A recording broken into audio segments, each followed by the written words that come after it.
Pumunta si Nadia sa isang liblib na baryo sa gawin ng Kabikulan upang sana kalimutan ang masalimuot niyang nakaraan sa probinsya ng Pangasinan.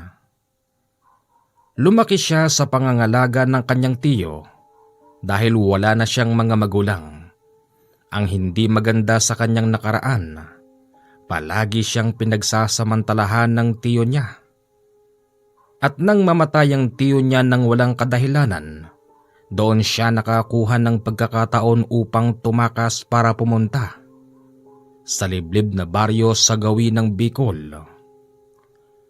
Bitbit ni Nadia ang pinagbilhan ng lupang mana niya sa kanyang mga magulang at ito ang ginamit niya upang makabili siya ng maliit na lupa sa Bicol.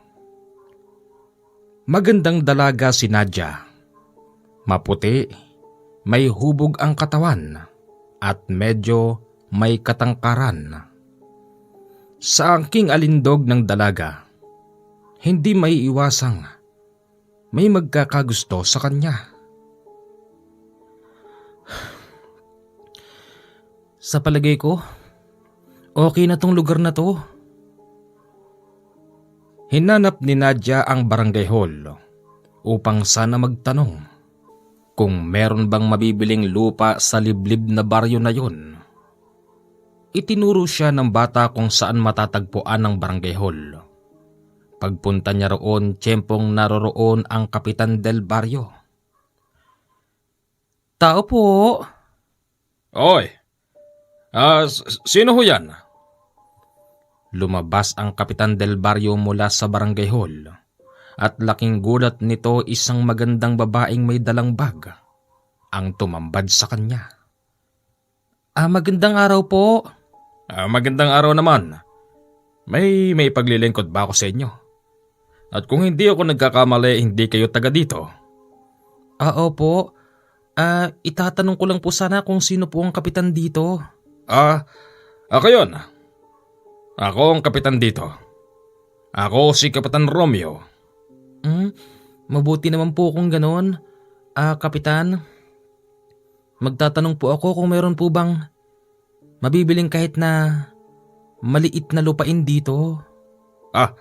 Tama. Meron. Halika, samahan kita. Sinamahan siya ng kapitan del baryo papunta sa sinasabing lupa. Katabi lang palayo ng bahay niya. Ayon kay Kapitan Rome, matagal na raw bakante yun. Dahil yung dating nagmamay-ari noon matagal nang namatay at ibinebenta ito ng mga anak. Ito? Ito. Kaya lang yung nagbebenta nito, nasa Maynila. Padadalang ko na lang muna ng telegrama kasi alam ko naman yung address nila doon. Yun din naman ang bilin niya sa akin na kung merong bibili ng lupa na to, padalang ko siya agad ng telegrama. Kapitan, wala po ba yung mabilisan? Nako, iha. Wala. Bakit? Wala ka bang matutuluyan ngayong gabi? Wala po. Tsaka tiyempo sana merong kubo. Gusto ko sanang dyan na matulog ngayon. Iha. Bilang kapitan del baryo, tungkulin kong yung kaligtasan ng mga tao rito. Lalo na yung mga dayo at dalaga ka pa naman. Maganda ka. Baka mamaya pag-interesan ka ng kung sino para sa ikapapanatag mo kung gusto mo. Dito ka na lang muna sa bahay ko magpalipas ng mga araw at gabi hanggat hindi pa dumarating yung may-ari niyan. Hala, sige. May oras pa naman. At telegrama muna ako. Halika muna rito sa bahay. Sige po. Doon muna natulog ang dalagang si Nadia. Tanggap din naman siya ng mga anak ni Kapitan del Barrio at ng magulang. Iha. Ikaw pala yung bibili ng lupa dyan sa tabi namin. Opo, Nay. Pasensya na po kung dito muna ako makikitulog. Naku, okay lang yun. Alam mo, napakaswerte mo. Kasi natsyempohan mo si Rome sa barangay hall. Madalas yan. Nandoon sa tabing ilog. Tsaka, tama yung ginawa mong sa barangay ka nagpunta. Taga saan ka ba? Taga Ilocos po. Ilocos? Aba, ang layo. Hindi namin ni Nadia ang katotohanan kung tagasan ba siya. Kasi nasa isip pa rin niya ang hindi pagtitiwala. Mahirap na kasing matuntun pa siya doon ng mga kamag-anak niyang nabubuhay. Kinabukasan, bandang hapon yon, yung isang bata-bata ni Kapitan na si Dax ay napunta sa bahay nila Kapitan. Tiyempong nakita nito si Nadia. Magandang hapon po. Oh, Dax, nalibot ka yata. Si Kapitan po. Uy, sino po yung babae na yon? Si Nadia yon. Taga Ilocos. Inaantay niya yung may-ari ng lupa dyan sa tabi. Bibilin niya kasi. Ganon ba? Oh, Nadia, huwag ka matakot. Di ako masamang tao. Dax nga pala. Nadia? Unang tingin pa lang ni Dax kay Nadia, para bang nahulog na agad ang puso nito. Yon ang isa sa iniiwasan ni Nadia, yung merong mangligaw sa kanya na lalaking taga roon. Pagsapit ng gabi, dumating na ang may-ari ng lupa. Galing pa ito ng Manila. Ibinebenta sa kanya yon sa halagang 5,000 piso. 5,000? Kung di mo kaya, hindi ko pwedeng ibenta. Ibigay mo na. Babaan mo pa ng konti. Nakakahiya naman sa bisita. Taga Ilocos pa siya. Kapitan, kapag kayo humiling, kakahiya namang tumanggi. Sige, baba pa natin sa 4,000. Natuwa si Nadia dahil ibinaba agad yung presyo kahit hindi pa siya tumatawad. Nang dahil doon nagkasundo na agad sila at kinabukasan, naghanap na ang Kapitan del Barrio ng pwedeng magtayo ng kubo ni Nadia.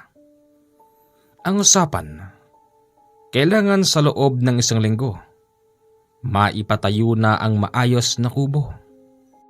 Habang itinatayo ang kubo, dumadami ng dumadami ang nanonood. Kadalasan ang tinitignan ng mga ito, ang dayuhang si Nadia. Mga pre, akin yan. Liligawan ko yan.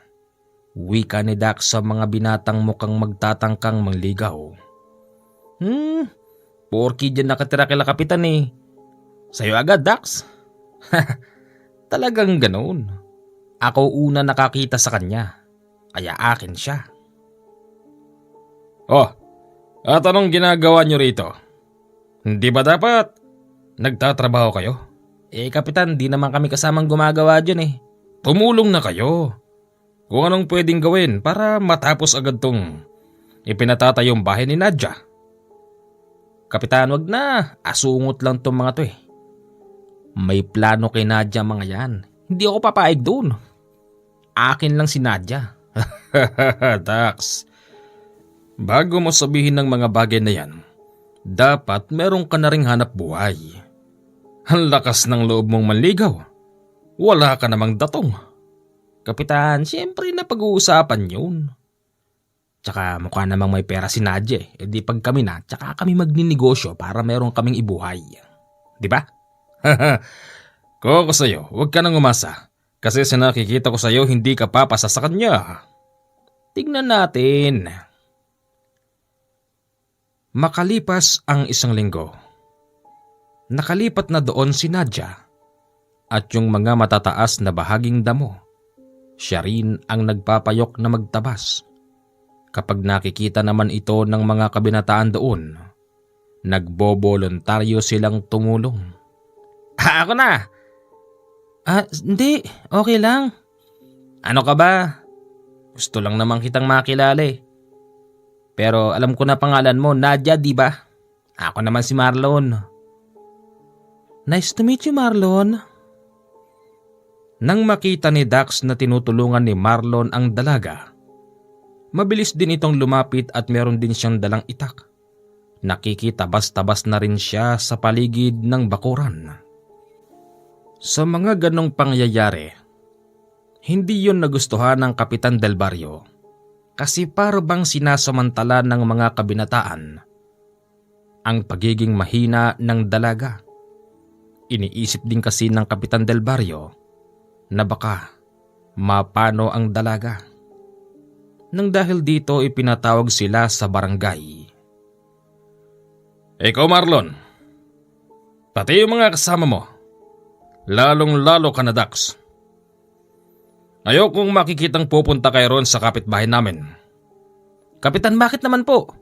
Wala naman kaming ginagawa masama. Marlon, nag-iisa lang ang babaeng yun. Ayokong isipin niya na pinababayaan ko siya, lalo na't magkapitbahay kaming dalawa. Ayokong samantalahin niyo kahinaan ng babae. Kapitan, labas na kayo sa buhay pag-ibig niya. Wala akong pakialam sa buhay pag-ibig na yan. Ang sa akin lang, wala akong tiwala sa inyo. Kapitan, baka naman kasi... Tumigil ka na. Yan ang warning ko sa inyo. Kabago-bago lang dito ng babaeng yun eh. Ganyan agad ang ginagawa nyo. Hindi tama yon. Maya naman kayo kahit na papaano. Nang dahil sa pangbabawal ni Kapitan sa mga binata, umiwas naman yung iba. Pero yung iba katulad ni Dax ay patuloy pa rin sa panunuyo. Ay nako, madilim na. Sarado ko na yung mga pinto. Tapo. Oh, Dax. Mukhang pagsasaraduhan mo na ako ng pintuan ah. Oo, gabi na eh. Kwentuhan mo na tayo. May dala akong snacks. Ikaw, sige, bahala ka. Mabait naman si Nadia. Kahit naman sinong pumunta sa kanya ay pinagbubuksan niya. Dax? Di ka ba nahihiya? Saan? Sa'yo? Ba't naman ako mahihiya? Binata naman ako. Wala naman akong ginagawang masama. Tsaka, di na ako pupunta rito kapag sinabi mong wag na. Baka pwedeng wag na nga. Tila ba napahiya si Dax sa sinabi ng dalaga. Tumayo ito bit-bit ang dala niyang snacks. Tapos lumabas ng bahay. Nakalayo lang ito ng konti nang bigla siyang sumigaw ng, Nadia, hindi ka naman kagandahan. Bakit ba ang sungit mo? Mahal naman sana kita. Ito tandaan mo. Ngayon maayos pa ako. Pero kapag kinuha kita ng sapilitan, humanda ka. Natakot si Nadia nung oras na yon. Hindi siya natakot para sa sarili niya, kung hindi para kay Dax. Diyos ko, huwag naman sana. Pagsapit ng 3:00 ng madaling araw, tulog na tulog noon si Nadia nang madinig niyang bumukas ang pintuan ng kwarto. Nung mga oras na yon, ramdam niyang hindi basta tao ang pumasok.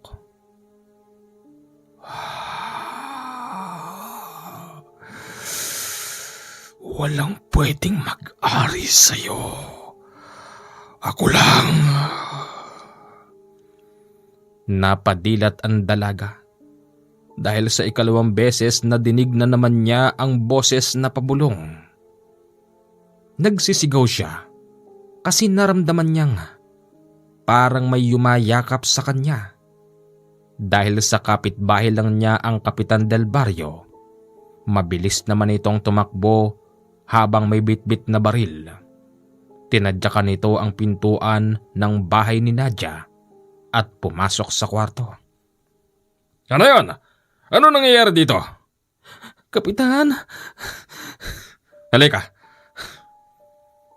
Inikot-ikot ni Kapitan ang buong bahay upang siguruhin kung sino ba ang nakapasok. Pero wala naman siyang nakita ni maski isang tao. Iha, ano ba nangyari sa'yo? May pumasok po. Ha? Wala naman ako nakitang tao. Nakasarado rin na may mga pintuan mo't bintana. Pero, yung pinaka main door, hindi ako nahirapan pasukin kasi isang tadyak ko lang. Nasira ko pa yata. Hindi bale, papagawa ko yan bukas. Iha, ano ba kasing nangyayari sa'yo? May nakapasok nga po, Kapitan. Maging si Nadia hindi kayang ipaliwanag kay Kapitan kung ano yon. Kasi nga ikalawang beses pa lang niya ito narinig. Una sa Pangasinan, sumunod doon ngayon sa baryo na yon. Siya nga pala. Sabi sa akin ng nanay ko, galing daw dito si Dax kagabi. Narinig daw niyang nagsisisigaw. Bakit? Kasi Kapitan, parang nangliligaw na siya. Nangliligaw? Aba, ang bilis naman ng batang yon. Pinagsabihan ko na sila. Ayoko kasi yung may umaaligid sa'yo, baka isipin mo naman na sinasamantala ng mga binata dito na mahina ka, di ba? Salamat po, Kapitan. Kinabukasan, magang-maga. Nagwawalis na siya sa paligid ng bahay. Sa kanyang bakuran ay merong isang malaking puno ng mangga na nung mga panahon na yon, malapit nang magbunga. Habang nagwawalis doon si Nadia, biglang may nahulog na bunga. Laking pagtataka niya dahil bulaklak pa lang naman ang meron at wala pa itong maski isang bunga kaya't saan nanggaling yun. Wow, saan galing tong bunga na to? Ang kinis. Pagtingin niya sa itaas, wala namang kung ano ron. Wala rin namang hangin. Pero iniisip niya kung saan ba nanggaling ang bunga ng mangga. Ang plano niya ay dalhin yon sa bahay upang sana maisama sa tanghalian. Nako, saan kaya to galing? Biyaya to ng Diyos. Pagpasok niya sa loob, agad niyang hiniwa yon. Hinog na pala yung bunga. Napakadilaw pa. Akmang kakagatin na yon ng dalaga ng biglang...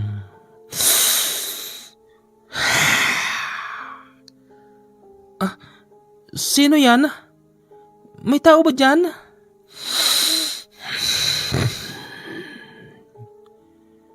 Natakot siya nung oras na yon. Nang dahil dito itinapon niya yung bunga. Nang maitapon niya yun sa labas, nakadinig siya ng humahakbang sa likod. Bahagya siyang sumilip sa bintana at nakita niyang naroroon si Dax. Nakahubad yun. Tapos nakabrip lang. Nadia, magiging aking ka rin kapag nalagyan ko yung tiyan mo. Papakasalan na kita. Dax? Hindi, nakita niya ako. Dahil sa nakita na ng dalaga si Dax, wala na siyang pagpipilian kung hindi dambahin ng dalaga. Ang plano niya kasi gagahasain niya ito ng araw na yon.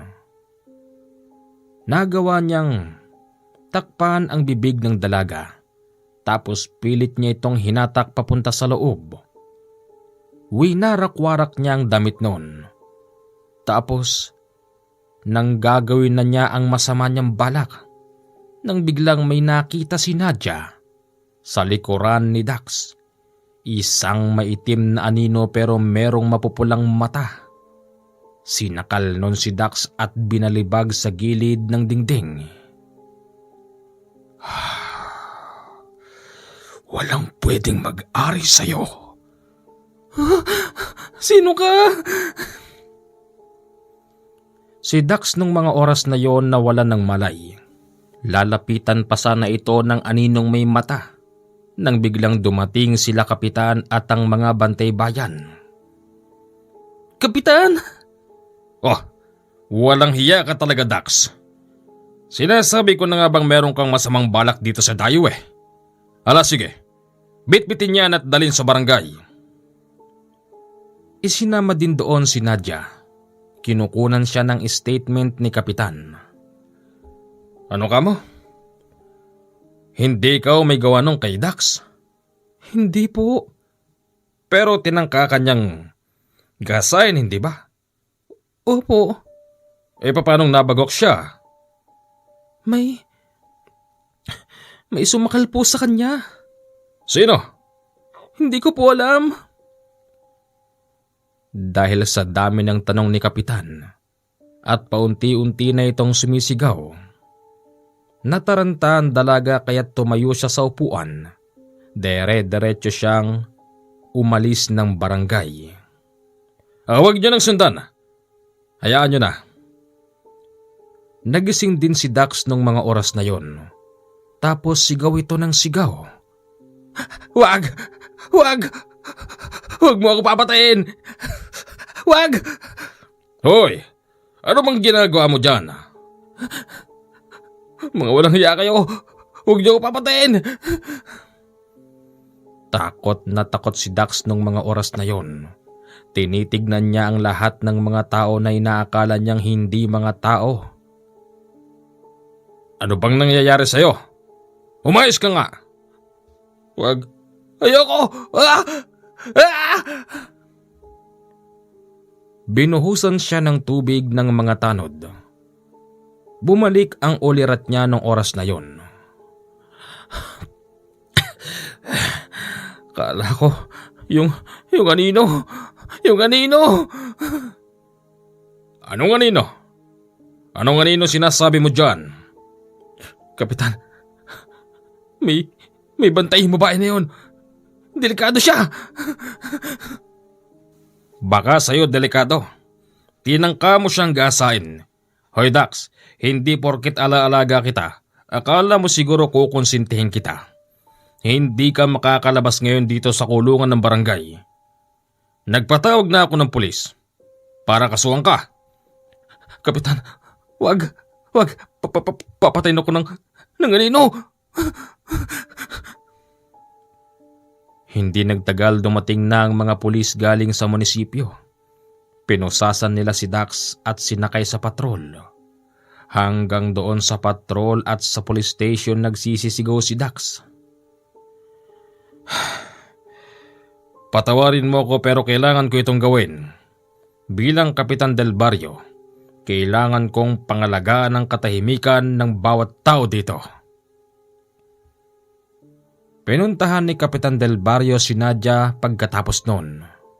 Pilit nitong inaalam kung ano bang nangyari. Maging siya, hindi niya kayang idetalye isa-isa. Ibig mong sabihin dalaga?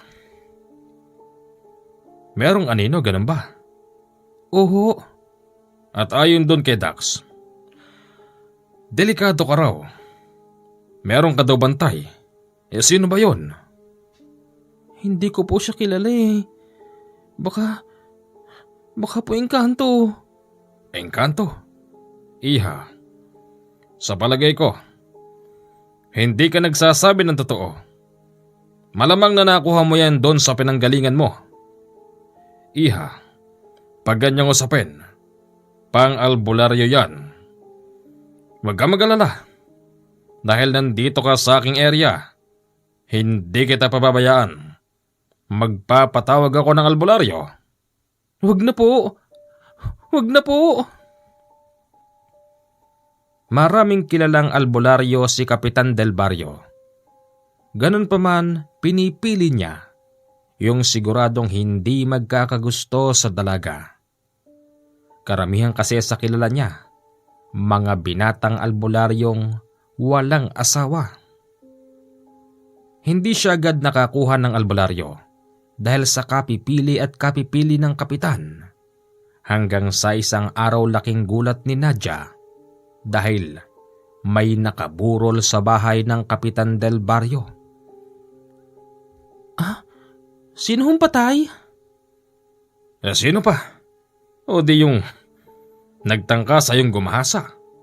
Ha? Di ba nasa kulungan siya? Yun na nga eh. Paano po nangyari? Ang sabi ng mga pulis, kusang nagpakamatay. Kusang nagpakamatay? Bakit niya ginawa yun? Ang sabi nga, sigaw ng sigaw. Natatakot sa mga pulis tsaka sa mga kapwa niya preso. Ganun? 3 araw lang ibinurol si Dax.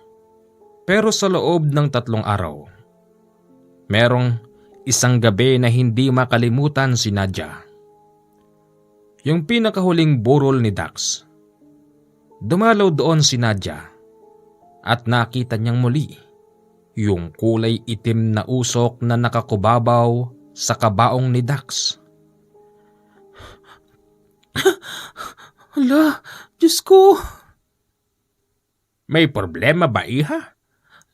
Tignan niyo po yun! Alin? Itinuturo ni Nadia ang kabaong ni Dax. Meron daw kasing usok na kulay itim. Pero wala namang nakikita ang mga tao. Maya-maya pa yung kulay itim na usok ay nagkorteng tao. Hanggang sa nakita na lang ni Nadia na meron ng taong nakaupo sa ibabaw ng kabaong ni Dax. Napakaitim nun. Taddad ito ng balahibo. Tapos ang 2 palad nito'y itinututok sa mga tao. At ang mas nakakatakot pa rito, yung 2 palad ng maitim na taong nakaupo sa kabaong ni Dax ay merong 2 matang kumukurap-kurap. Puting-puti ang mga mata na yun na para bang ito ang ginagamit niya para hindi siya makita ng mga tao sa paligid. Hindi! Napatakbo tuloy ang dalaga papauwi sa bahay nila. Agad namang nakarating kay kapitan ang balitang yun, kaya kahit nandun siya sa barangay na naka-duty, pinuntahan niya ang bahay ng dalaga. Iha! Ano ba nangyari sa'yo? Wala po. Buksan mo ito. Nagbukas naman ang pintuan ng dalaga at tinanong siya ni kapitan. Ano ba nangyari sa'yo, ha? Kapitan, yung usok, naging tao. Tapos nakaupo siya sa kabaong ni Dax. Ano? Paano nga? Opo, maitim siya. Yung mga palad niya, merong 2 matang kumukurap itinututok niya sa mga tao. Diyos ko. Siya nga pala. Nakausap ko na Albularyo. Bukas ng hapon. Tiyak nandito na yun. Manggagaling pa kasi yun ng Samar. Sige po. Tara doon. Para makasama naman natin si Dax sa huling gabi niya. Ayoko na po, kapitan. Ayoko na po. Hindi na siya pumunta sa huling gabi ni Dax dahil nga natakot siya sa mga nakita niya. Kinabukasan, hindi rin siya nakipaglibing dahil natatakot siya sa maaaring makita niya. Doon na lang siya sa bahay ni Kapitan na Malagi habang tumutulong sa mga taong nagluluto at naglilinis. Iha, totoo ba yung nakita mo kagabi? Opo, hindi po ako nagsisinungaling. Huwag ka mag-alala. Darating na yung albularyong pinatawag ng anak ko. Manggagaling pa yon ng Samar. Sana nga po, masabi niyang nangyayari sa akin. Iha, doon ba sa inyo? Nangyayari na ba siya yan? Hindi naman po. Pagsapit ng 3:00 ng hapon, nakakita si Nadia ng isang matandang kubana. Pero mukha namang maayos. Kumakatok yun sa gate nila kapitan. Tao po! Tao po! Nay, may tao po. Ay, Romeo, baka ito na yung albularyo. Teka, sandali lang. Kayo ho ba si Mang Gimo? Oo. Kayo ba ang Kapitan del Barrio rito? Ay ako nga ho, pasok po kayo. Salamat. Pagpasok pa lang ng albularyo, ramdam na nito ang kakaiba. Ay, nasan ba yung pasyente? Nandun ho sa loob. Sandali. Kapitan, tama ang sinabi mo. Ang dalagang yan, napakadelikado. Ha? Paano nyo nalaman? Nararamdaman ko. Sige, palabasin mo siya rito. Ayoko doon sa loob at medyo madilim. Delikado yan. Baka pati ako madamay. Nadia. Halika rito, iha. Nandiyan na po, Kapitan. Pinaupo si Nadia sa harapan ng albularyo. Pinakuha si Kapitan ng mangkok na meron tubig. Nagsindi naman ng kandila ang albularyo. Tapos ipinatak sa tubig.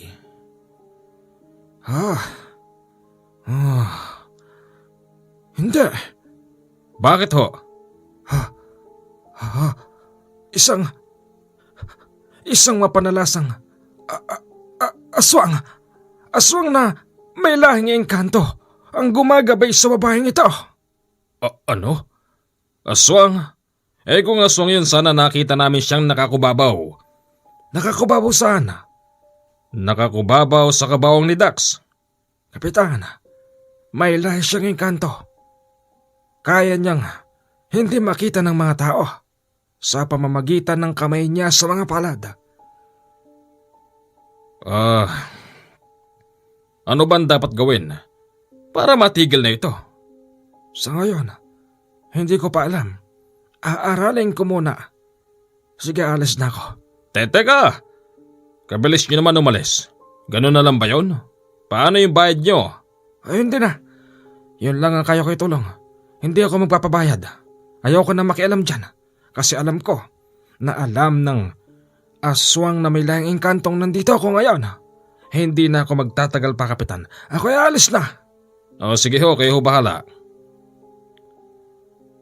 Aswang na may lahing engkanto pala ang umaaligid kay Nadia. Tinanong siya ng tinanong ni Kapitan. Baka kasi doon niya yun nakuha sa probinsyang kanyang pinanggalingan. Iha, aminin mo na sa amin.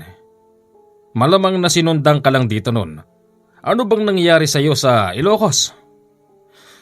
Kapitan, aminin ko po sa inyo, hindi po ako taga Ilocos.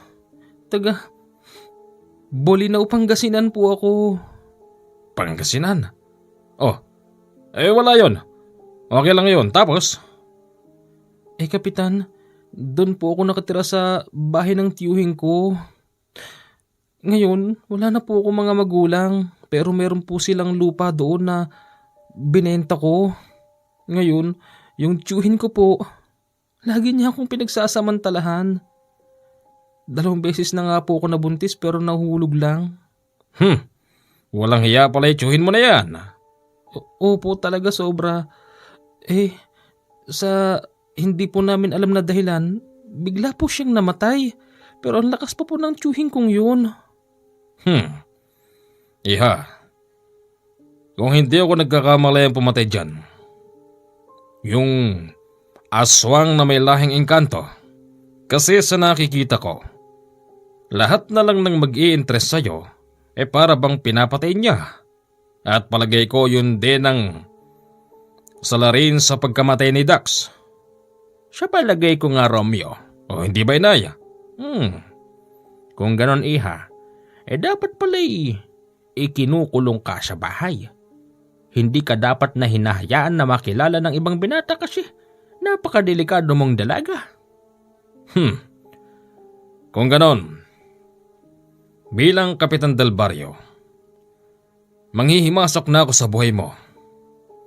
Hindi ako papayag na meron mang sinong mangliligaw sa'yo. Kasi nasisiguro kong mamamatay din yun. Mamamatay sila sa kahit na anumang paraan. At yan ang hindi ko napapayagan pa. Paano niyo naman po gagawin yun? Paano kung yung umaaligid sa akin, kayo naman ang puntiryahin? Bakit? May gusto ba ako sa'yo? Nagpapakita ba ako sa'yo ng motibo? Hindi naman. Sa nakikita ko, yung mga may motibo lang sa'yo ang papatayin niya. Kaya huwag ka mag-alala sa akin. Okay? Opo. Sumambulat sa buong baryo ang kwento na yon, na merong isang dayuhang dalaga na napakadelikado. Ito yung klase ng dalagang hindi mo pwede basta ligawan dahil meron siyang tagapagbantay na aswang na may lahing engkanto.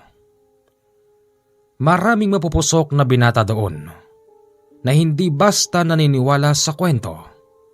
Nang dahil dito, sinusubukan pa rin nilang manligaw.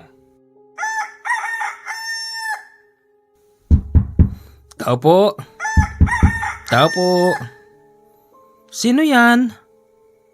Ako to, si Marlon. Marlon, bakit? Kasi naalala kita eh. Teka, bakit parang yun lang kita nakita? Kararating ko lang kasi. Galing ako Maynila. Trabaho. May dala akong pasalubong para sa'yo. Anak ko, nakakaya naman, nag-abala ka pa. Okay lang yun. Ibinaba ni Marlon ang pasalubong nito kay Nadia. Tapos nagkwentuhan na sila. Uy, Nadia, nabalitaan ko. Patay na pala si Dax, no? Nagpakamatay daw sa kulungan. Ha? Ewan ko. Ay, bakit di mo alam? Diyan pa nga raw binurol kila kapitan eh. Oo, alam ko namatay siya pero wala akong balita kung bakit siya namatay. Alam mo, kaya matagal din ako nakadalaw dito. Si kapitan kasi. Pinagagalitan kami. Pero siguro naman ngayon, Nadia, pwede na kitang ligawan. Hindi po pwede. Bakit? Meron ka na bang kasintahan? Wala naman. Wala naman pala eh. Baka naman po pwede. Sige na, pumayag ka na. Makulit ang binatang si Marlon. Ilang beses na itong sinabihan ni Nadia na huwag niyang ituloy ang panliligaw. Pero sadyang makulit ang binata dahil kinagabihan bumalik siya sa bahay nila Nadia. Formal na formal ang suot ng binata. Nakapamada at nakapabango pa. Bukod pa rito meron siyang dala na chocolate galing Maynila tapos bulaklak. Nadia? Tao po. Oh, Marlon, ikaw na naman? Oo, ako na naman. Para sa'yo. Hindi, wag na. Sige na. Wag na. Umalis ka na. Bakit? Pinagtulakan siya ni Nadia papalabas ng bahay. Kasi nakatingin siya sa pintuan. Nakikita na naman ni Nadia yung usok doon. Tapos sumisilip pa nga yun sa pintuan. Nadia, may problema ba? Bakit di mo sabihin kung ayaw mo sa akin? Marlon, gusto naman kita, ang problema hindi nga pa pwede. Ayun naman pala eh. Ano bang problema? Akala ng binata pinapahiya siya ng dalaga. Dahilan kung bakit nagkusa na lang itong umalis. Salamat naman. Isinarado na ni Nadia ang pintuan at mabilis siyang nakatulog.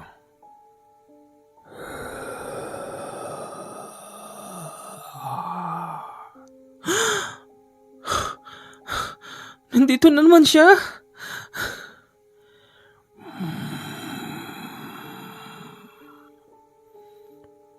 Nadinig na naman niya yung tila bapabulong pero walang sinasabi yon. Mabilis na naman siyang nakatulog nung oras na yon at kinabukasan nagising siya sa pangkakatok ni Kapitan sa pintuan. Iha! Iha! Iha, buksan mo to! Kapitan, bakit po ba? Iha, nanggaling ba rito si Marlon kagabi? Opo. Teka, yung bulaklak na yan tsaka tsokolate, Sa kanya ba nanggaling yan? Opo, Kapitan. Lintik. Bakit po? May problema po ba? Andon, alika sumama ka sa akin. Teka po, hindi pa po ako nakakapagsuklay. Huwag ka na magsuklay para hindi ka magustuhan ng mga lalaki doon. Walang ideya si Nadia kung bakit. Pero sumama siya kay Kapitan. Napunta sila sa bandang dulo ng baryo. Nakita niya ang dami-daming tao sa ilalim ng isang malaking puno. Ala, tao ba yun? Tao yun. At si Marlon yung nakabitin na yun. Ano? Hindi niya makilala ang muka nung binata kasi binalatan ng muka nito. Ang tanging nakilala niya yung huling suot nito kagabi. Ala, ano nangyari? Sino may gawa sa kanya niyan?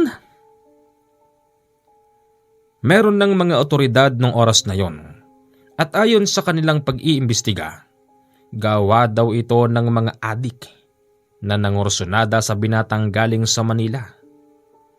Hindi naman sinasabi ni Kapitan sa mga pulis ang totoong dahilan.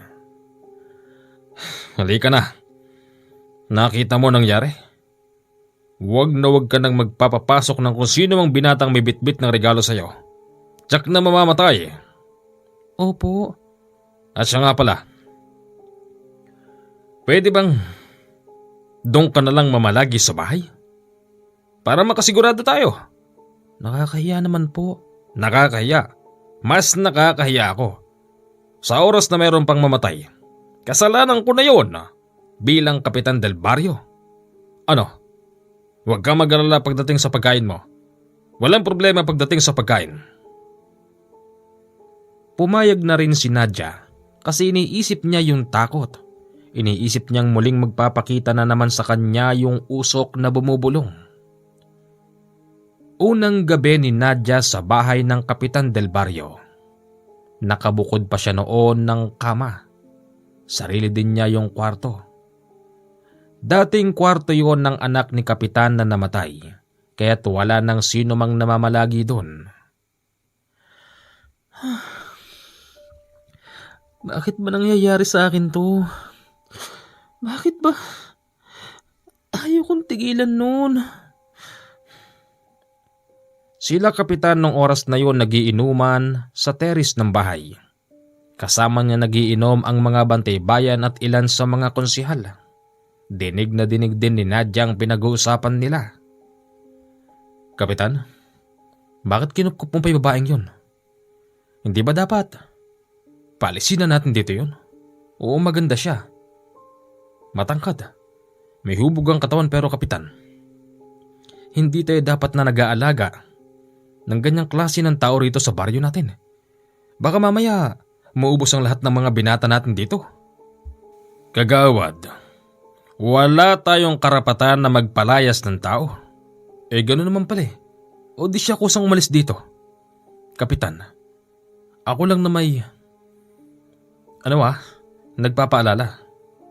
Mamaya niyan, baka hindi lang binata maubos dito. Baka pati mga lalaki may asawa. Kasi ayon dun sa mga narinig ko, kahit may mga asawa na yung mga lalaki rito, hindi may iwasang mabibighani pa rin dun sa babaeng yun. Kapitan, Hindi naman yata tama yung sinasabi mo, kagawad. Lupa ng babaeng yon ng kapitbahay namin. Kung gusto niyang umalis, mainam. Pero kung ang anak ko ang kusyang magpapalis, hindi po pwede yon.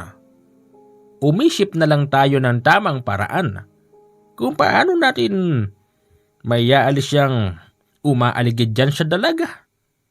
Isipin nyo na lang na tulong na lang natin sa kanya yon. Diba?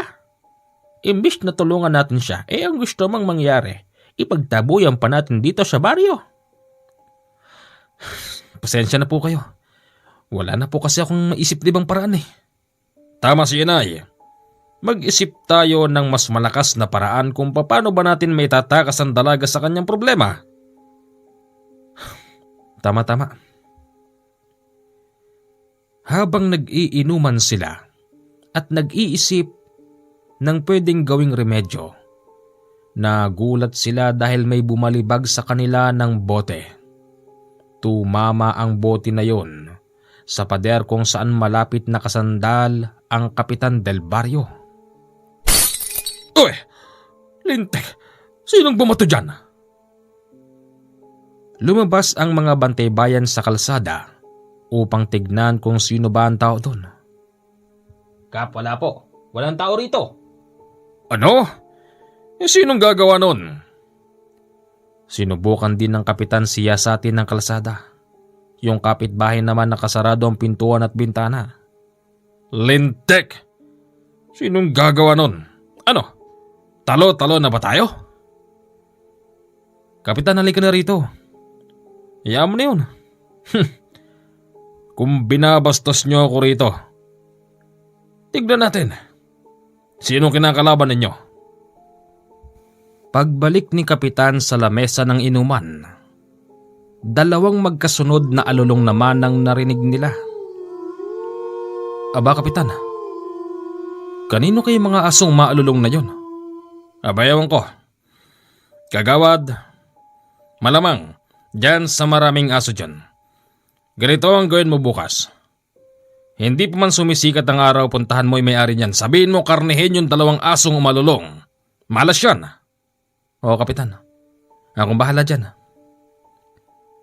Patapos na ang inuman nila nang makadinig sila ng malakas na pagaspas na parabang dumapo sa taas ng puno. Ano yun? Ibon ba yung kapitan? Ewan ko. Hindi ko alam. Parang, oo nga yata, parang malaking ibon na dumapo dyan sa puno ng mangga. Wala silang makitang gumagalaw doon. Pinakikiramdaman nila kung muling lilipad yung ibon hanggang sa nakaisip sila ng paraan. Nilabas ng Kapitan Del Barrio ang kanyang baril at nagpaputok ng 3 beses. Dahilan kung bakit lumipad ang malaking ibon na nanggaling sa puno ng mangga. Ganon. Tatakutin mo pa kaming ibong ka, humanda ka. Kapitan, ayun nga. Sabi ko na nga ibon eh. Mabilis nakalayo ang inaakala nilang ibon. Babalik na ako sa bahay. O sige, mag-iingat ka, kagawad. Pag-alis ng kagawad, sigaw naman ng dalaga ang narinig nila. Mabilis silang pumasok sa kwarto kung nasaan yun. Pagdating nila doon, nakita nilang ang dalaga. Nakasandal sa pader. Wakwak ang damit, kaya't kita ang 2 bundok. Ang mga kamay nito'y nakadipa. Ganon din ang 2 hita na parabang pinagsasamantalahan. Bumagsak lang ang dalaga sa pagkakadikit sa pader nang pumasok sila kapitan. Kapitan! Ano ba nangyari? Bakit ka nakasandal doon? Hindi ko po alam. Parang may malakas na puwersa ng hangin. Sinandal po ako doon tapos sinisira po yung damit ko. Diyos ko, anak. Ano bang nangyayari sa'yo? Anak, ipatawag mo nga uli yung albularyo. O inay, ipapatawag ko yung albularyo ng Samar. Baka naman pwede dyan na lang siya malapit. Bahala na inay. Bahala na. Kapitan, hanggang kailan niyo ako tutulungan? Habang buhay ba to? Huwag ka mag-alala. Umiisip din naman kami ng paraan. Napag-usapan nga namin ni Kagawad. Kundi albularyo pare. Yun lang. Yun lang ang dapat namin gawin. Huwag po sana kayo magsawa. Hindi. Hindi talaga kami magsasawa. Bilang Kapitan Del Barrio, tungkulin kong gawin to. Sa mga sumunod na araw, pinayagan na siya ng Kapitan Del Barrio makalabas ng bahay. Naiinip na nga naman ang dalaga. O sige, basta babalik ka rin agad ha. Kasama mo si nanay. Sige na anak, kami na munang mamimili sa palengke. O inay. Hanggang doon sa palengke, Hindi maiwasan ang pagtingin ng mga tao.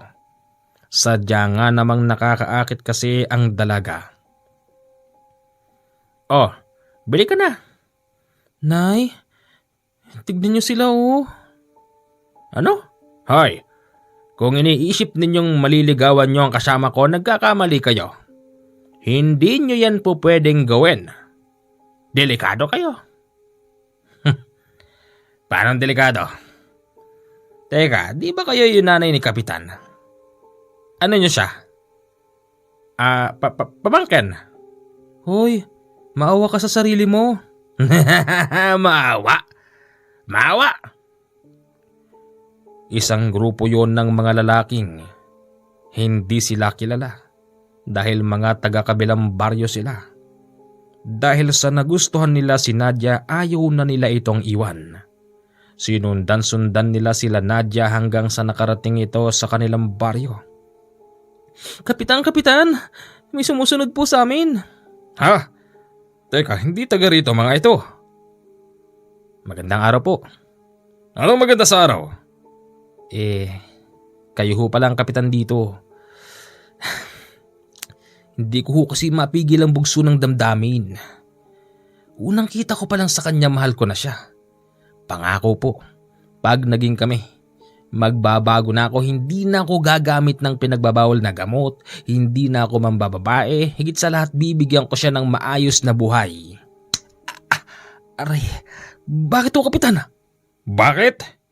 Hindi mo alam ang gusot na pinapasok mo, bata.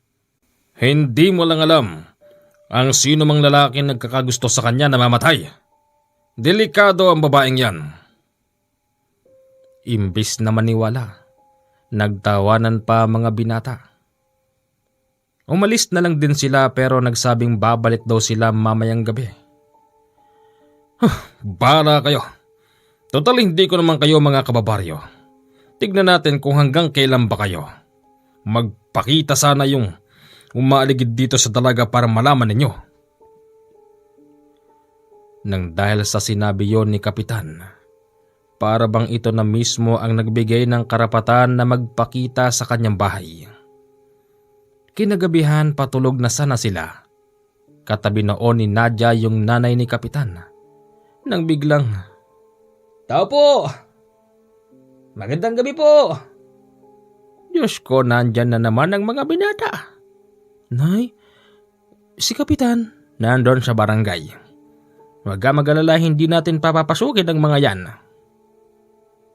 Kahit na hindi sila pinagbuksan ng gate, kusa silang umakyat sa bakod at tinanggal yung padlock.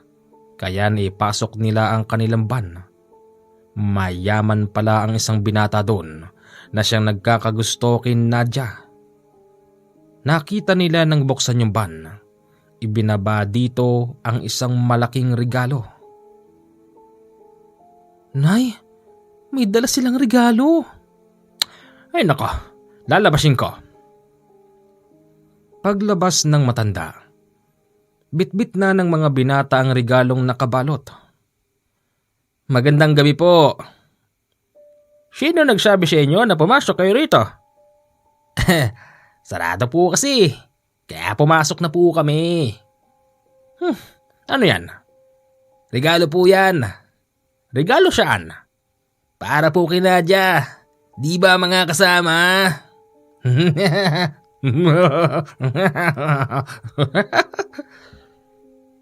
Kanya-kanya ng tawa mga binata sa gilid ng van. Gusto niyo po bang makita? Bubuksan ko na po. Halatang sabog sa droga mga binatang yon. Walang nagawa ang nanay ni Kapitan nang buksan ng mga ito ang laman.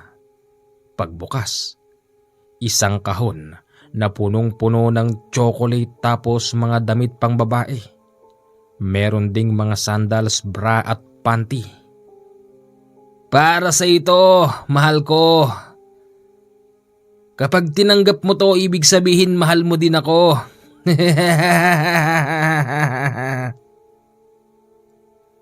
Hindi naman lumalabas si Nadia kahit na ipinapakita na ang regalo.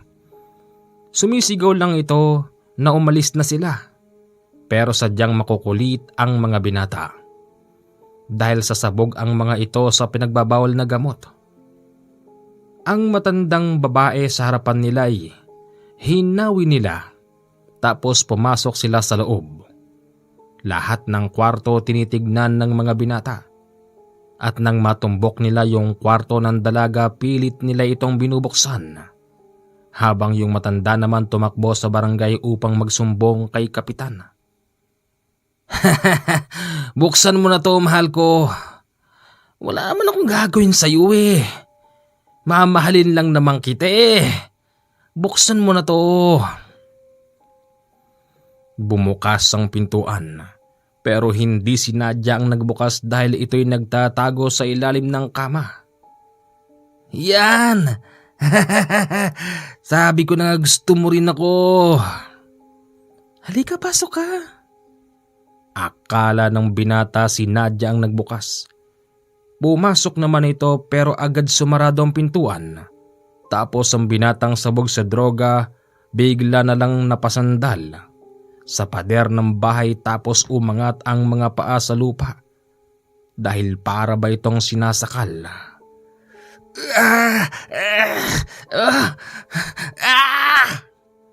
Sigaw ng sigaw ang binata at nang mapasilip doon si Nadia, nakita niyang yung kulay itim na uso kay sinasakalang binatang sabog sa droga. Diyos ko! Dumating ang Kapitan Del Barrio kasama ang mga bantibayan. Yung mga binatang nasa loob ay pinagpaputukan ni Kapitan pero hindi niya pinatatamaan. Mga walang hiya kayo, mga trespassing kayo! Kapitan, alis na ho kami! Pagkatapos pumutok ng baril, binitaywan na ng kulay itim na usok ang binata. Agad itong bumulagta sa lupa. Aray! Hoy, nandiyan ka pala sa loob? Huwag, Kapitan! Huwag ho! Anong huwag? Papatay na kita ngayon. Halika. Binitbit sila ni Kapitan papalabas at hinilahod sa van. Bibigyan ko pa kayo ng pagkakataon. Umalis na kayo rito at huwag na kayong babalik pa. Kapitan, isa ka lamang dihamak na kapitan. Hindi mo ako kilala. Anak ako ng makapangyarihang tao sa kabilang baryo. Binabalaan kita. Sa ginawa mo sa akin, umalis ka na rito. Dahil kapag nakabalik ako rito, papatayin kita. Hindi ako takot. Hindi kayo ang Diyos dito sa Bicol. Umalis na kayo. Baka tuluyan ko pa kayong lahat. Biglang kumaripas ang van papaalis ng bakuran ni Kapitan. Pumunta siya ng kwarto upang alamin ang sitwasyon ng dalaga. Ayos ka lang ba? Opo. Iha. Nagkanda gulo-gulo na. Nang dahil sa'yo.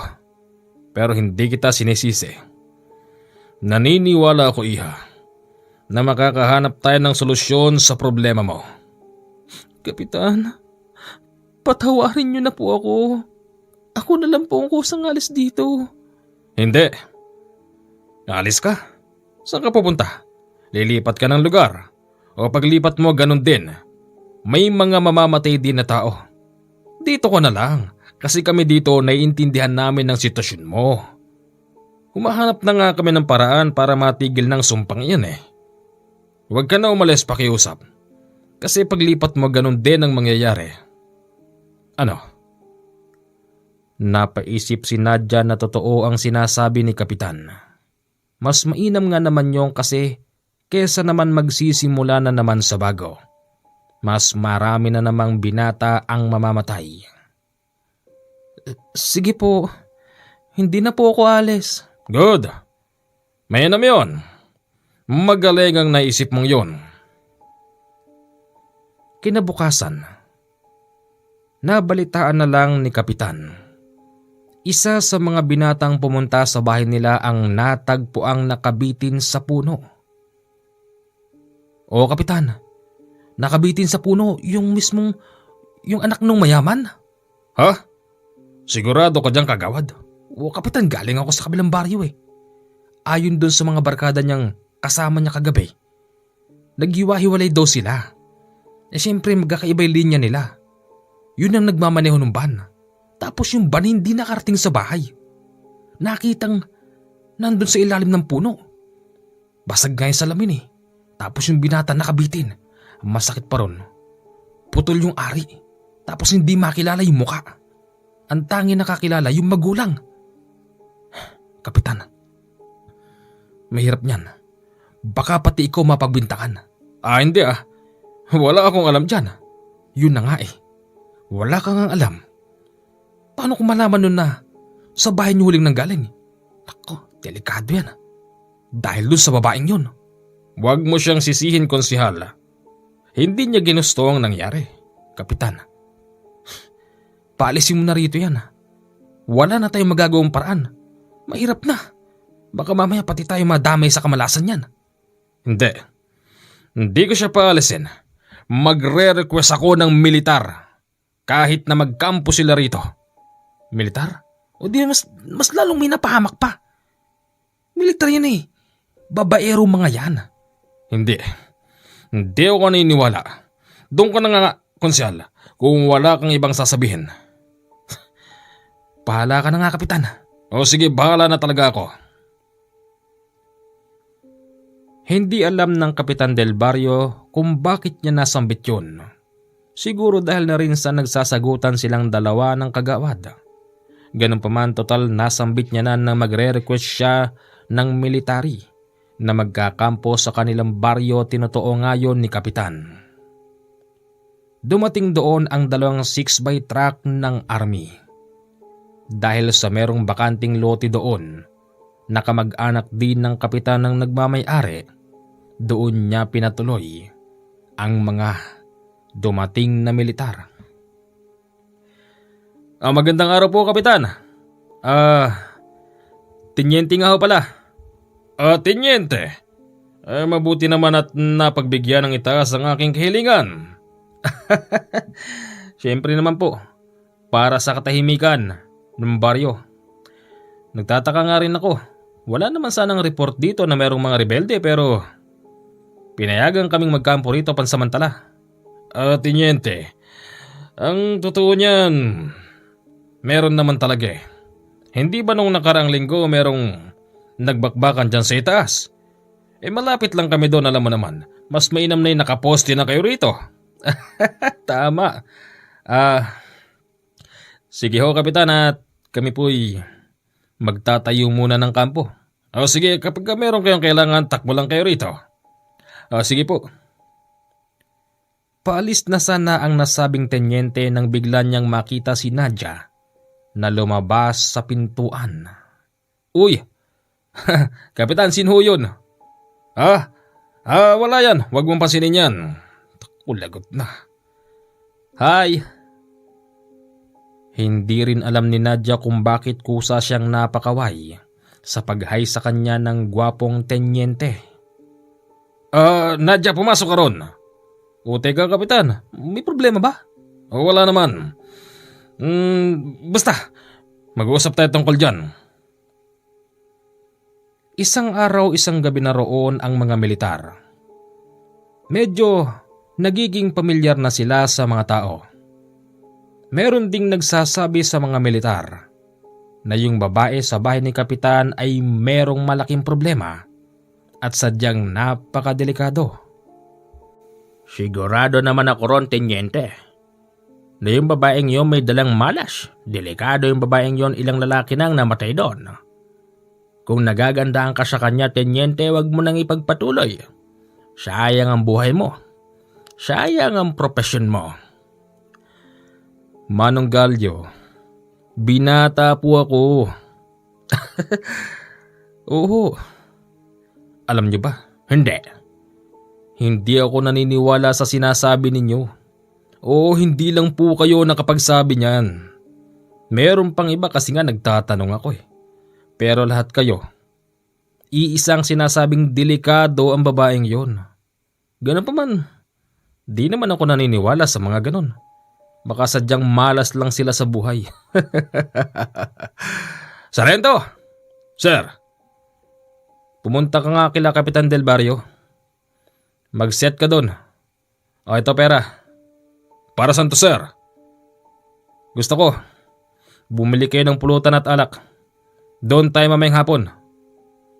Sir, yes, sir. Move. Nako, tenyente. Huwag mo nang ipagpatuloy na. Maawa ka. Maawa? Mas naawa ko sa sarili ko.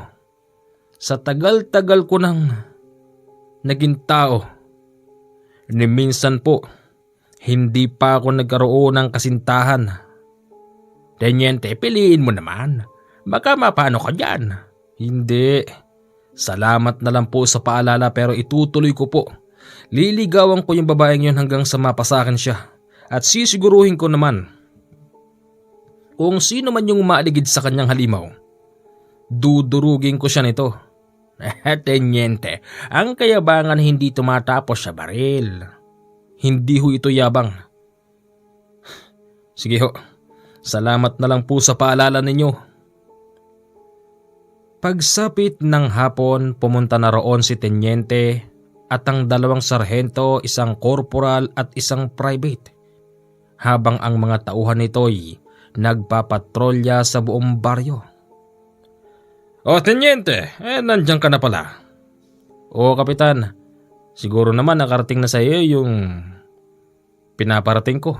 Oo, ang totoo niyan nagpunta rito si Sargento kanina.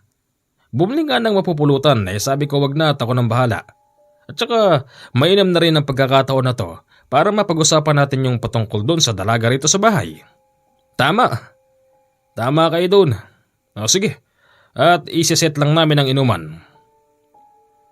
Habang isineset ang inuman, si Nadia napasilip muli sa pintuan at tiyempong nakatingin din doon ng gwapong tenyente.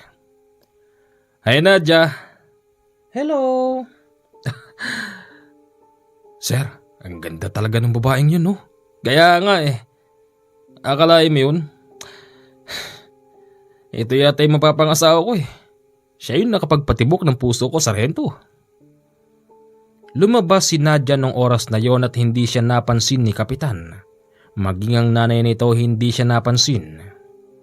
Upo ka rito. O sige.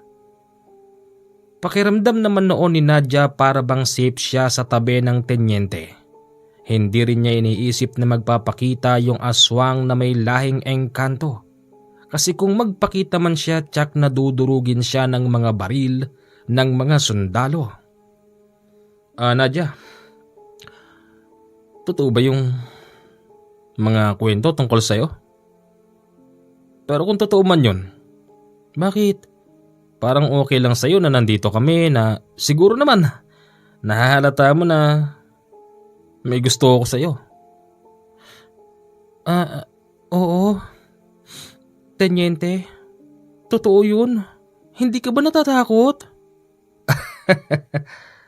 Kahit ba totoo siya, mas malakas ang paniniwala ko sa tunay na Panginoon. Diyos lang ang nakakaalam ng lahat. At hindi rin ako naniniwala na pati ako madadamay dyan sa sinasabi nilang kamalasan mo. Nandito ako para ligawan ka. At sisiguruhin ko na kapag naging tayo, diyan na mapuputol ang sumpa na yan. Meron tayong lalapitan na albularyo. Andiyan ka na pala, tenyente. Ang bilis mo naman. Kapitan, siyempre, ganun talaga kaming mga sundalo, bawal sa amin ng babagal-bagal. Kapitan. Totoo yun. Totoo yung sinasabi ng taong napakadelikado ng dalagan to. Pero wala ka man lang katakot-takot. Bakit ako matatakot? Meron ako nito. Ano yan?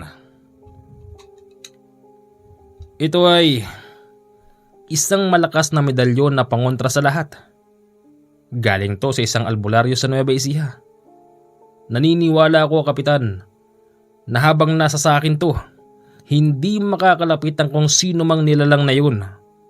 At sisiguruhin ko rin, Kapitan, na kapag naging kami na ni Nadia, mapuputol na rin ang kaugnayan niya sa kung sino mang nilalang na yun. Yun ang gusto naming mangyari. Kasi alam mo, tenyente, Talagang naawa na kami rito sa babaeng to. Totoo yun. Aminin ko man o hindi, talagang gusto ko na ring makalaya siya. Tenyente, hindi ka ba talaga natatakot? Hindi ako natatakot. First time ko lang umibig ng ganito. Paninindigan kita. Pinanindigan ng gwapong tenyente ang sinasabi niya kay Nadia. Sa totoo lang, maging siya ay pinagtangkaan ng aswang na may lahing engkanto.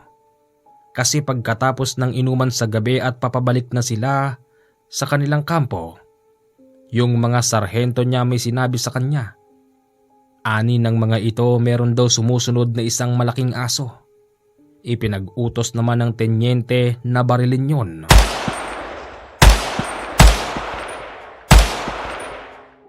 Sir, wala na. Tumakbo na po. Magaling. Tara. Hanggang sa pagtulog ng gwapong tenyente, pinapasok siya.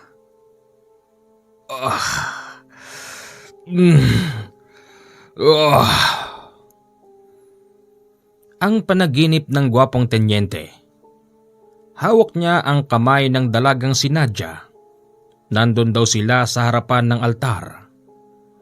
Habang sila'y binabasahan ng pare, nakita ng tenyente yung lalaking nakatayo sa tapat ng pare.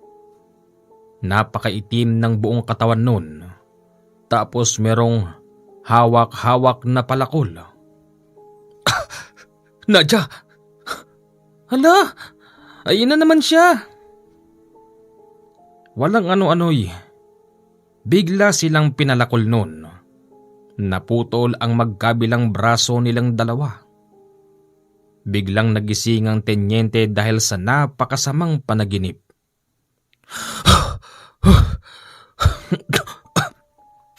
Anong ibig sabihin nun? Hinawakan niya ang kanyang medalyon na bigay ng albularyo. Ramdam niya na napakainit nito, na parabang nagbabadyang may kalaban sa paligid. Lumabas siya ng barracks tapos ginising niya si Sargento. Sarge. Sarge. Sir. Halika. Yes, sir. Inikot nila ang buong kampo. Nakita niyang gising na gising naman ng mga tropa. O, kamusta rito? Wala ba kayo namamataang kalaban? Tanong ng tenyente sa mga tao niya. Ayon sa mga tao niya, wala naman. Maliban sa kanina pa pumapagaspas sa itaas. Ayon sa mga ito, hindi daw biro ang laki ng ibon. Kapag nakita niyong kahina-hinala ang galaw, at kahit na inaakala niyong ibon lang yan, huwag kayong mag-alinlangang barilin. Aswang yan. Nagtitinginan ang mga sundalong gising na nagbabantay. Hindi nila alam na aswang pala yun. Sarge, salika, sumama ka sa akin. Magpapatrolya tayo. Nagpatrolya sila sa buong baryo hanggang sa mapatapat sila sa bahay ni Kapitan. Sir, bakit tayo nandito? Anong ginagawa natin dito, sir? Shh. Bahagya silang natahimik. Tapos may itinuturo ang gwapong tenyente sa taas ng bubong. Sargento, tignan mo yun. Tao ba yun, sir? Hindi tao yun. Kunin mo yung baril mo. Asimpatin mo. Inasimpat ng sarhento yung gumagapang sa bubong. Isang tama lang sa ulo, agad itong nahulog sa lupa. Pagkakataon na nila yon para ito'y habulin. Madali ka! Habulin mo! Wika nung tenyente at hinabol naman ito ng sarhento. Maya-maya pa ang Kapitan del Barrio lumalabas ng bahay. Oh, ano yon? Sinong nandyan? Kapitan, kami to. Oh, tenyente, kayo pala. Anong meron? May gumagapang sa bubong nyo. Ha? Kaya pala, kanina ko pa rin naririnig yun. Kapitan, huwag kang maglalalim ng tulog . Nararamdaman ko delikado ang gabing to. Sige. Sumigaw yung sarhento sa likod ng bahay nila kapitan, kaya mabilis silang tumakbo doon. Ang inabutan nila, yung sarhento tinatapakan ng dibdib ng isang lalaking payat. Sir, nahuli ko na, sir. Teka, aswang yan. Sarento, sige na. Hatulan mo na yan. Pero sir, Sige na. Hindi na dapat pang binubuhay ang mga ganyan.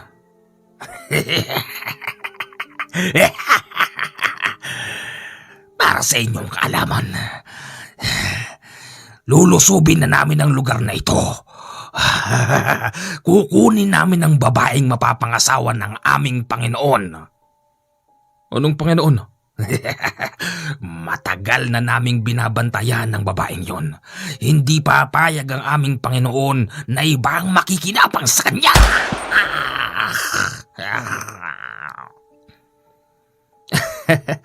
Sir, tinuluyan ko na.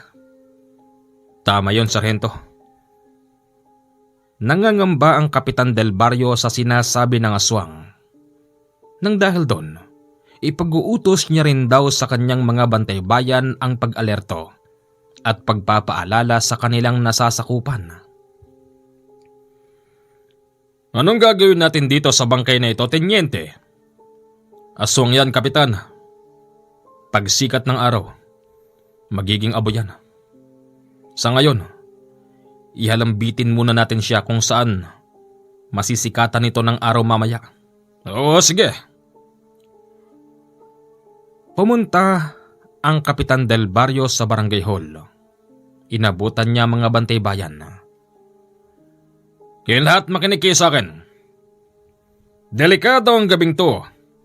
Magbahay-bahay kayo. Sabihan nyo mga padre de pamilya ng bawat bahay. Sabihin nyong mag-iingat at magsigsigayak sila. Sabihin nyo, kung kinakailangan gumamit ng dahas, gamitin nila. Sa gabing iyon, inalerto rin ng tenyente ang lahat ng mga sundalo niya. Inabangan nila buong magdamagan darating. Sir! O bakit, Sarento? Wala naman tayong inaabangan, sir. Di naman kalaban ng mga yun. Anong hindi? Basta't banta sa seguridad ng mga tao at ng buong baryo. Hindi mo pwedeng sabing hindi sila kalaban. Naintindihan mo? Yes, sir. Hanggang sa sumikat ang araw, wala namang dumating na kalaban. Sarento? Sir? Tara dun kila kapitan. Makikapit tayo. Yes, sir. Habang nag-uumagahan ang mga tropa, sila naman ay pumunta sa bahay ng Kapitan Del Barrio. Tiyempong inabutan nilang nagluluto ng umagahan ang nanay ni Kapitan. O tenyente, kayo pala, pasok po kayo. Salamat ho, inay. Si Nadia po. Tulog pa yata, hindi pa bumabangon. Teka, gigisingin ko. Nadia! Nandito sila, tenyente. Bumangon ka na dyan. Walang kumikibo at wala ring nagbubukas ng pintuan. Kaya't sila na ang nagbukas ng pinto at laking gulat nila. Ang dalagang si Nadia'y tulog na tulog pa tapos para bang hindi na ito humihinga. Nadia? Teka, iha, anong nangyari sa'yo? Para bang wala ng buhay ang dalaga. Hindi na rin ito mainit. Dinala nila ito sa pinakamalapit na ospital. Ayon sa mga doktor, tulog lang naman daw ang dalaga. Tulog? Sigurado ho kayo dyan? Tulog lang siya? Wika ng gwapong tenyente sa doktor. Pinauwi pa nga sila ng mga doktor. Parang hindi maganda to. Sa palagay ko, tenyente, hindi kaya't nakuha na nila si Nadia? Yun din ang duda ko, kapitan. Lagot na. Para saan pa tong ginagawa nating pagpoprotekta sa kanya? Pero humihinga pa siya. Sandali nga. Ano bang pakinabang ng medalyon na yan? Hindi ba kayang sawatain niya ng gumagawa nun kay Nadia? Hindi ko ho alam to gamitin eh. Basta ang sabi ho sa akin ng albularyong si Canole, isuot ko lang daw to. Napatunayan ko naman na sadyang napakalakas ng gabay nito at kabala. Ilang beses na rin kaming napalaban noon sa Zamboanga. At ni minsan, hindi ako tinabla ng bala. Pinagtataka yun ng mga opisyal namin. Ganun ba? So, ibig sabihin, hindi mo pala alam gamitin yan para panggamot. Ganito na lang. Bakit di natin dalhin yung babaeng to? Doon sa albularyong nagbigay sa iyo niyan. Malayo po. Malayo at di ko pwedeng abandonahin ang duty ko. Baka pa pwedeng kayo na lang. Hindi. Ganito na lang ho. Magpapadala ako ng telegrama. Yun ang tama. Nagpadala ng telegrama ang gwapong tenyente dahil alam naman niya ang detalye ng lugar ni Canole kung saan ito matatagpuan. Habang inaantay nila ang taong darating, sila ay nakaalerto pa rin. Anumang oras kasi lulusob ang mga nagbabanta. Tenyente! Oh, Kapitan, napadalaw ka rito sa kampo. Tenyente, isa sa aking bantay bayan na may lolo rin na albularyo ang nagbigay ng pahayag. O tapos? Ang sabi, nararamdaman daw niya na mamayang gabi may mangyayaring hindi maganda rito. Yun ang dapat nating abatan. O tama. Inalerto ko na rin mga bantay bayan ko. Inisyuhon ko na rin sila ng mga baril. Baril? Baka hindi lisensyado mga yan. Mababalikan ka. Sa ngayon hindi ko muna iniisip yan, tenyente. Oo, alam kong iligal ang mga yun. Pero kung ang iligal na gamit na ito ang siyang magsasalba sa buhay ng bawat tao rito, gagamitin namin. Tsaka mo na ako ganyanin. Tsaka mo na ako basahan ng batas pagtapos nito at tatanggapin ko ang lahat ng parusa. Ayos ka, Kapitan ah. Lahat gagawin mo para sa mga kababari mo. Oo naman. Ganon ko sila kamahal. Pagsapit ng dilim, si Nadia'y nakahiga pa rin. Tapos bigla na lang itong dumilat at ang katawan nito'y nanginginig na para bang nilalamig, tapos bigla na lang itong susuka at magsasalita ng kung ano-ano. Wala na kayong magagawa. Akin na ito. Wika ni Nadia. Hindi boses ng dalaga ang lumalabas bagkos boses na para bang pabulong na nananakot sa mga taong nakapaligid sa kanya.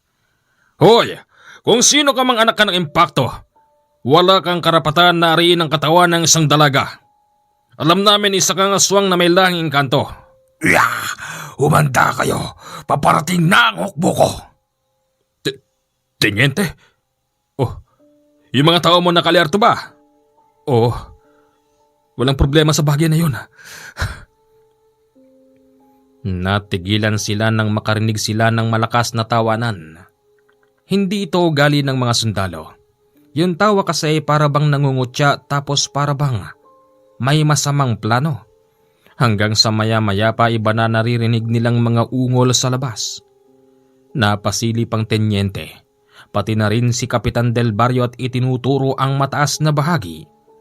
Ayon sa Kapitan Del Barrio, doon nang gagaling ang mga tawanan at ingay. Ito na ang senyales. Tenyente, balikan mo muna mga tao mo. Ako munang bahala rito. Hindi. Mas kailangan ako rito ni Nadia. May tiwala ako sa mga tao ko. Kaya nilang lampasan yun. Kung ganoon ako na lang ang lalabas. Dito ka lang. Sige. Binantayan ng gwapong tenyente si Nadia habang ang Kapitan Del Barrio pinuntahan ng kampo ng militar. Pagdating niya roon, nakaalerto na ang mga tauhan ni tenyente. Sarento! Oh, Kapitan! Pumunta ako rito para lalayan kayo.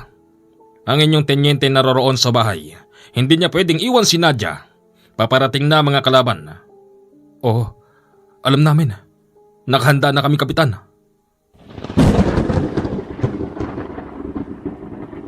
Hala nako, mukhang uulan pa. Maya-maya pa. Lalong lumalapit ng lumalapit ang ingay. Pero habang lumalapit, unti-unti naman itong humihina.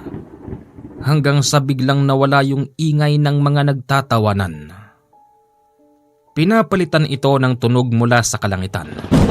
Tapos gumuguhit ang maliwanag mula sa langit. Hanggang sa napagtanto ni Kapitan Del Barrio na yung mga maingay kanina, nakapaligid na pala sa kanila. Nakikita nila yon sa pamamagitan ng gumuguhit na kidlat. Nakikita nila ang mga mapupulang mata ng mga ito na nakaukyabit sa mga puno sa paligid ng kampo ng militar. Ayun! Ayun sila! Wika ng Kapitan Del Barrio at ipinag-utos ng sarhento na putukan na ang mga kalaban. Men! Open fire!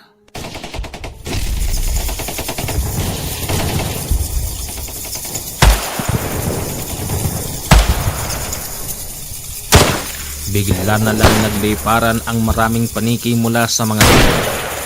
Tapos kapag kumidlat, tinitignan nila mga punong binabaril nila, wala na roon ang mga nag-ukyabit na may mapupulang mata. Dahilan kung bakit pinigil ng sarhento ang pagpapaputok ng mga tao niya.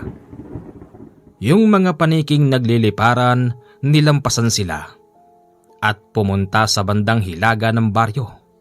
Kaya't sinabi ng Kapitan Del Barrio na hindi kaya't pupunta ang mga paniki na yun sa bahay niya.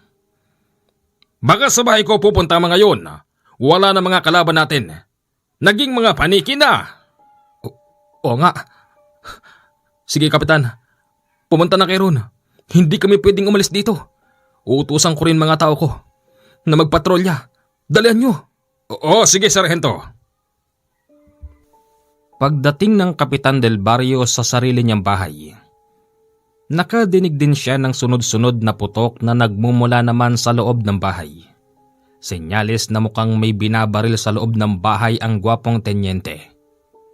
Kasabay noon ang napakadaming nagkalipumpunan na mga paniki sa paligid ng kanyang bakuran. May dumadapo sa mga puno at merong dumadapo sa mga bintana at sa bubong. Sige, lumapit ka. Akala mo makukuha mo si Nadia? Sige! Kahit usok ka lang na merong mata, hindi ako natatakot sa'yo. Wika ng gwapong tenyente. Buksan niyo ito! Ako ito si Kapitan. Walang gustong magbukas ng pintuan dahil kani-kanina lang. Merong nanggagaya sa boses ng Kapitan kaya't wala silang tiwala. Hindi kita pagbubuksan kung sino ka man. Na ano ba? Ako ito si Rome. Buksan niyo itong pintuan. Napilitan na yung nanay nito na buksan at nakita nga niyang ang kapitan na anak niya ang naroroon. Nay, ano meron dito? May binabaril si Tenyente. Nakita ko rin anak. Nakita kong merong usok na kulay itim na merong matang mapupula at nagkukorting tao yun anak. Tenyente, ayos ka lang ba? Ayos lang ako. Nakatakas siya. Hindi maganda to. Talagang hindi maganda. Napalaban ng mga sundalo mo. Napakaraming paniki. Napakaraming nag-ukyabit na may mapupulang mata. Nagalisan sila roon at ngayon nandito na sila. Nandito na sila sa bakurang ko, Tenyente. Kamusta si Nadia? Nandun. Wala pa rin siyang malay. Sa palagay ko, nililin lang tayo. Paanong nililin lang? Ginagamit ng aswang na may lahing engkanto yung mga nasa labas habang siya unti-unti niyang kinukuha ang wisyo ni Nadia. Kailangan na talaga natin dito si Kanole. Hindi ko kayang pigilan to. Sa ngayon, ang kayang gawin lang natin, yung kayang patayin ng mga baril natin sa labas. O tama. Sa loob ng ilang minuto, natahimik ang buong kapaligiran. Ito ay hindi nagustuhan ng gwapong tenyente at ni Kapitan. Nadia. Ayos ka lang. Tahimik na. Ano bang nangyayari? Nadja, sigurado bang ikaw yan? Sigurado bang... Ako ito, Kapitan. Samantalang kanina para ba itong sinasapian at para bang meron itong gagawin na hindi maganda sa kanila. Mabuti na lang at umayon na sa kanila ang pagkakataon at bumalik na sa dati ang dalaga. Sir, sir! Mga tao ko yan. Pakibuksan naman, Kapitan. O sige, Pagbukas ng pintuan, 4 sa mga sundalo ang nasa labas. Tapos may nakapagitna sa kanilang isang dayong lalaking hindi pamilyar kay Kapitan. sir, ito na yata pinadala ng telegrama nyo. Ha? Kayo ba yan? Ako nga ito. Natanggap ko ang telegrama mo kahapon. Salamat naman. Ang daming kalaban. Umalis lang sila nang dumating kami. Pasok po kayo sa loob. Siya nga ho pala. Siya ang Kapitan Del Barrio dito. Kamusta ho kayo? Noli po. Noli, halika pasok ka sa loob. Pagpasok sa loob, nakita nitong si Nadja na nakahiga tapos hindi nagsasalita. Nako, lagot na. Ha? Bakit naman? Bakit po? Naisahan kayo ng kumukuha sa kanya. Hindi na ito yung babae. Ano? Anong ibig niyong sabihin? Ayon sa paliwanag sa kanila ni Kanole, hindi na yon si Nadja. At ang nakikita nila ay isa na lamang sahan ng saging. Dahil sa mayroong lahing engkanto ang nagkakagusto sa babae.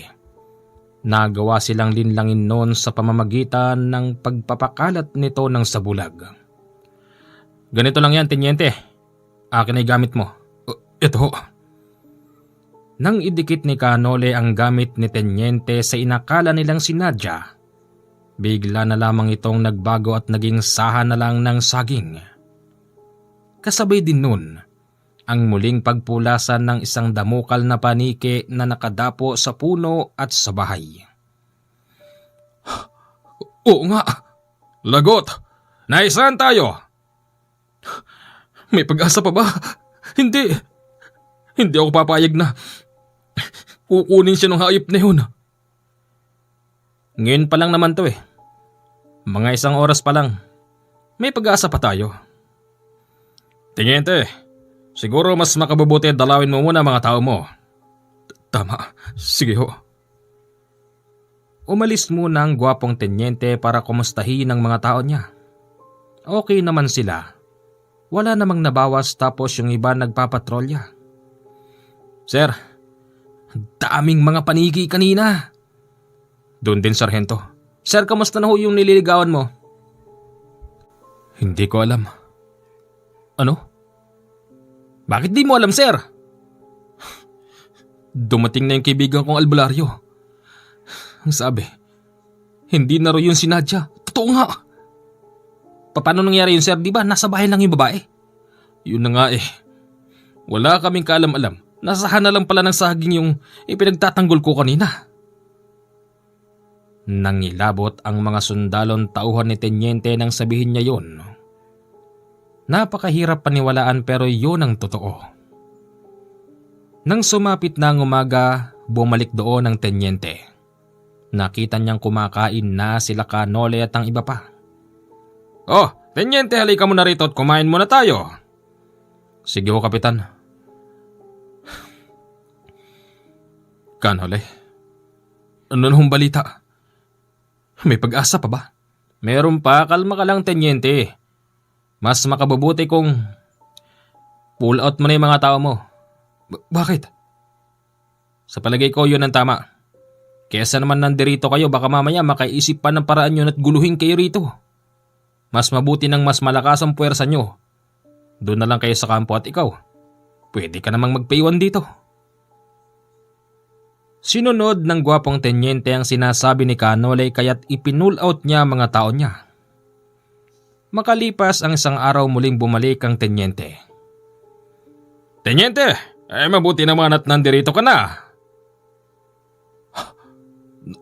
Nadja? Ayun na. Libre na siya. Totoo na ba to? Siya na ba talaga yan? Siya na yan. Katunayan, kararating lang niya kasama ng kaibigan nating albularyo. Alam mo, tenyente, na pabilib ako ng taong to. Paano nangyari yun? Paano mo siya nakuha? Gusto mo malaman? Ikukwento ko sa'yo. Halika. Maupo kayo rito. Hep, teka lang. Baka naman pwedeng kapag kinasal kayo'y ninong kaming dalawa dyan. Pwede naman po, Kapitan. Oh, ayun naman pala eh. Wala naman palang problema. Pagkaupo ni Tenyente, sinimulan na ni Canole ang pagkukwento. Sahan ng saging. Alam ko kung saan niya ito kinuha. At yun ang aking sinundan para matuntun siya. Paano?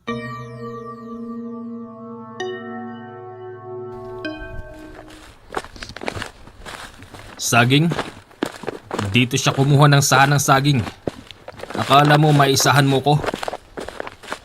Akala mo siguro hindi ko kayang makipagkonekta sa mga kalahi mo. Sa pamamagitan ng paghiling ni Canole na magpakita ang mga kakilala niya sa loob, dito may nakapagsabi sa kanya, "Tiyempong, merong nagmamasid sa kanya na mga aswang nung oras na yun." Habang siya naglalakad, hindi niya pinagpapapansin ng kakaibang ingay. Basta't dire-diretso sa paglalakad hanggang sa matuntun ni Canole ang isang napakalaking puno kung saan nagsisilbing lagusan ng mga engkantong may lahing aswang. Ito na yun. Antayin mo ko, Nadja. Magpapakasal pa kayo ni Tenyente. Ako ang ninong nyo. Sige, umugong ka lang dyan sa taas. Hindi ako natatakot sa inyo.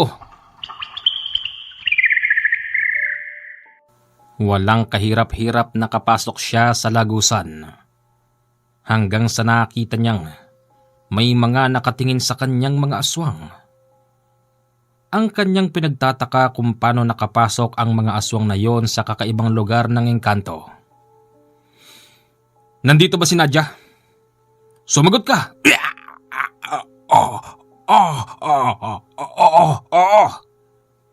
Kailangan pa kitang gripuhan para magsalita ka? Para siyang sigang dayuhan sa lugar na yon. Binabalyan niya ang nilalapitan niya para magsalita. Ipinagtataka naman niya kung bakit hindi naman lumalaban ng mga yun. At itinuturo na lang kung nasaan ang babaeng hinahanap niya. Nakita niya si Nadja. Hawak-hawak ng isang lalaking maitim. Ayoko rito. Ibalik mo na ako sa amin. Hindi. Akin ka lang. Maliit ka pa noon. Sinusubaybayan na kita. Ngayong malaki ka na, magpapakasal tayo dito sa lugar ng aking ama. Saksi ang mga kalahi ko sa labas. Ano? Magpapakasal? Sino kang panghas ka? Isa kang albularyo. Oo. Hindi ako makapapasok dito kung hindi ako albularyo. Huwag mo nang hangarin pang mapakasalan ng babaeng yan. Dahil merong isang nagmamahal sa kanya ng tapat. Nandun sa labas. At inaantay siya. Para sabihin ko sa'yo, aswang na may lahing engkanto. Isang tunay na pagmamahal lang ang siyang makakapigil sa masamang iniisip mo sa kanya. Aminin man natin o hindi, hindi ka mahal ni Nadja at ang mahal niya si Tenyente. Hindi ba, Nadja? Oo. Siyang mahal ko, hindi ikaw. Oh, ano ka ngayon? Hindi ka niya mahal. Ang tinitibok ng puso niya walang iba kung hindi si Tenyente Regan. Isang sundalong mabait na binata na walang sabit. Wala ring kasintahan. Ano ka ngayon? Hindi ako makapapayag. Ganun. Hindi ba kayong mga engkanto? Na pagdating sa kasunduan marunong kayong tumupad? Hindi ako nakikipagkasundo sa inyo. Akin lang siya. Pero hindi kanya mahal. Hindi ba kayong mga engkanto kapag hindi kayo mahal ng tao, hindi nyo naman pinipilit ang gusto nyo? Dahil alam nyo na merong kaparusahan yan mula sa pinakamataas dito. Paano mo nalaman? Paano mo nalaman yon? Kasi nga isa akong albularyo. Huwag mo antayin na lumapit pa ako sa mas nakakataas dito. Hindi, wag. Kung ganon, ipangako mo sa akin na kapag labas namin dito hindi mo na siya babalikan pa kahit na kailan.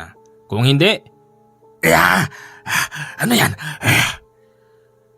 nasisilaw ang lahat ng naroroon nang ilabas ni Kanole ang kanyang gintong berhin.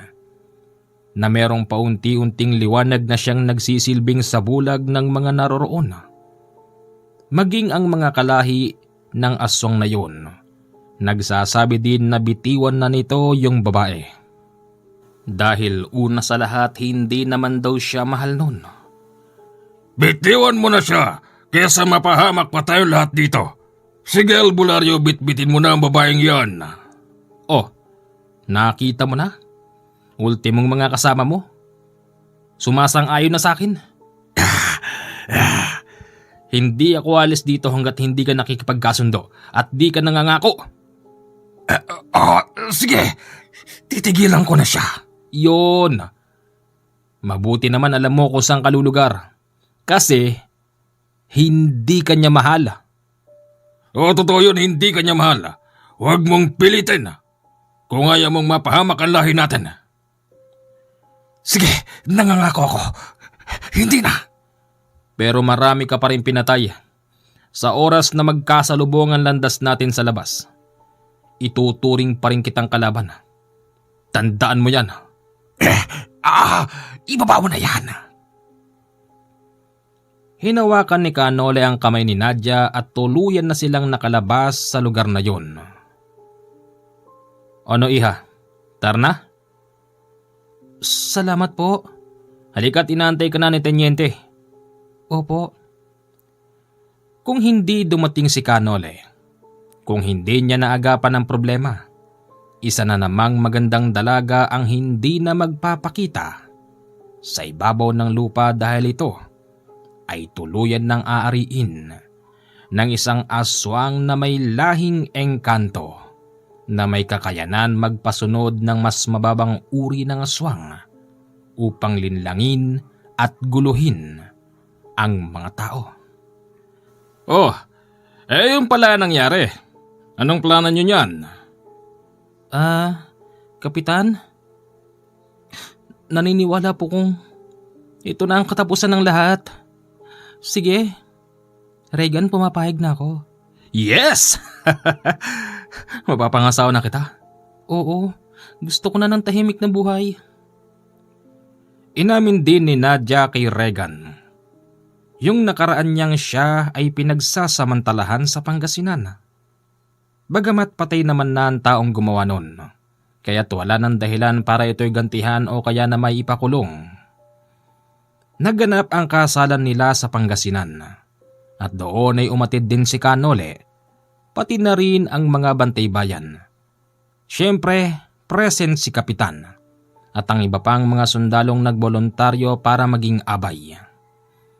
Sabi ng mga tao doon, bakit yung gwapong lalaki pa ay naging ninong? Dapat daw abay lang yun. Hindi kasi nila alam, mas matanda pa sa kanila ang lalaking nakasuot ng sandong puti. Hanggang dito na lang po ang ating kwento mga kababayan. Mamaya mag-abang po tayo muli ng kasunod na kwento bandang 9:30 ng gabi. Maraming salamat po, enjoy listening sa inyong lahat and shoutout. Huwag kalimutan mag-comment ng hi o kaya naman hello, Commander. Salamat.